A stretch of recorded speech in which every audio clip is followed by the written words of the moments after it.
최근에도 인천에서 20대 여성이 과거에 사귀다 헤어진 남성이 휘두른 흉기에 찔려 숨졌다는 소식 전해드렸는데요. 가장 최근 통계에 따르면 9달 동안 교제 폭력으로 입건된 사례만 무려 7천 건 이상이었는데 법과 제도를 손봐야 한다는 목소리가 커지고 있습니다. 김철희 기자의 보도입니다.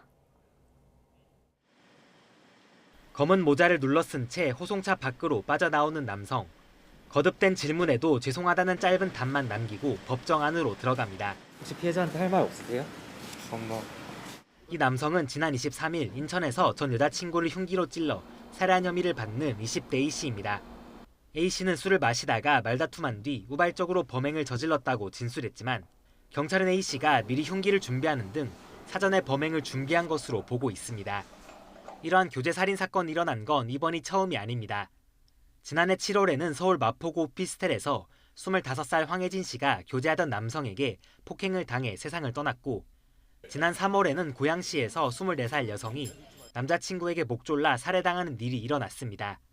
실제 통계를 보면 지난해 1월부터 9월 사이 교제 상대방에 의한 폭력으로 인해 입건된 사람만 7천 명이 넘습니다. 직전 같은 기간과 비교하면 200명 가까이 늘어난 겁니다. 지난 4년 동안 살인 혐의로 입건된 사람만 추려도 200명에 육박합니다. 가까운 관계에서의 폭력은 신고로 이어지지 않는 경우가 많은 만큼 숨겨진 피해는 더 클 것으로 보입니다. 전문가들은 강력범죄를 막으려면 피해자의 신변을 보호할 수 있도록 법과 제도를 손보는 것이 먼저라고 지적합니다.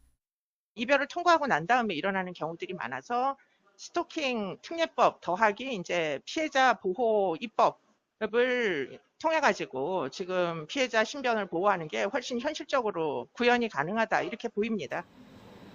여기에 더해 특례법을 만들어 처벌을 강화하고 양형에까지 반영해야 한다는 목소리도 꾸준히 제기되는 상황.